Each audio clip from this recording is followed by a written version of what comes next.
الرحيم.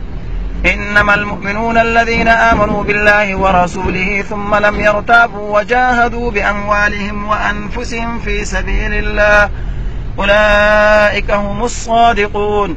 قل أتعلمون الله بدينكم والله يعلم ما في السماوات وما في الأرض والله بكل شيء عليم.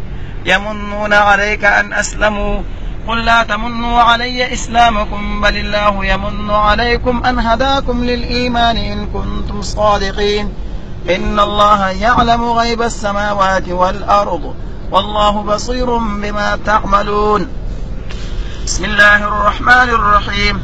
قاف والقرآن المجيد بل عجبوا أن جاءهم منذر منهم فقال الكافرون هذا شيء عجيب أإذا متنا وكنا ترابا ذلك رجع بعيد قد علمنا ما تنقص الأرض منهم وعندنا كتاب حفيظ بل كذبوا بالحق لما جاءهم فهم في أمر مريج أفلم ينظروا إلى السماء فوقهم كيف بنيناها وزيناها وما لها من فروج والأرض مددناها وألقينا فيها رواسي وأنبتنا فيها من كل زوج بهيج تبصرة وذكرى لكل عبد منيب ونزلنا من السماء ماء مباركا فأنبتنا به جنات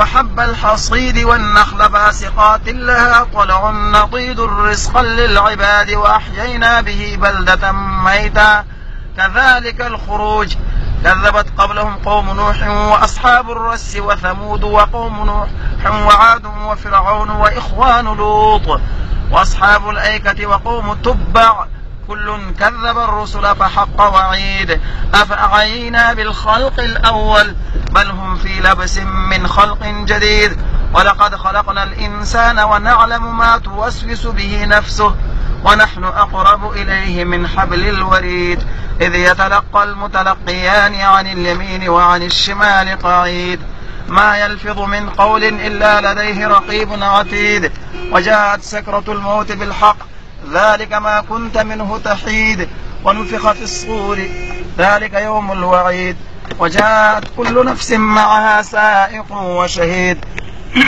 لقد كنت في غفلة من هذا فكشفنا عنك غطاءك فبصرك اليوم حديد وقال قرينه هذا ما لدي عتيد ألقيا في جهنم كل كفار عنيد مناع للخير معتد مريب الذي جعل مع الله إلها آخر فألقياه في العذاب الشديد قال قرينه ربنا ما أطغيته ولكن كان في ضلال بعيد قال لا تختصموا لدي وقد قدمت إليكم بالوعيد ما يبدل القول لدي وما أنا بظلام للعبيد سبحان ربك رب العزة عما يصفون وسلام على المرسلين والحمد لله رب العالمين.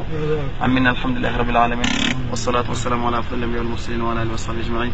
اللهم انس وحشتنا في قبورنا اللهم ارحمنا بالقرآن العظيم واجعله لنا إماما ونورا وهدى ورحمة.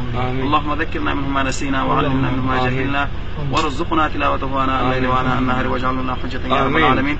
اللهم يا شافي الأمراض اشف مرضانا ومرضى المسلمين واخصص من بين حضرة سيدنا وقدوتنا ومقتدانا وشيخنا وسيدنا إليك حضرة سيدنا أبو حبيب أخو ذا الفقير سيدنا الفراز رحمة الله تعالى عليه. اللهم اشفها بشفائك وداويها بدوائك واعصمها من الأوهال والأوجاع والأمراض كلها بحرمة سيد الأبرار محمد رسول الله صلى الله عليه وسلم. إلهي أنت مقصودنا ورضاك وطلبنا وطلبنا ذلك ومعرفة صفاتك سبحان الله والحمد لله ولا إله إلا الله والله أكبر. اللهم صل على سيدنا مولانا محمد وعلى آله وصحبه.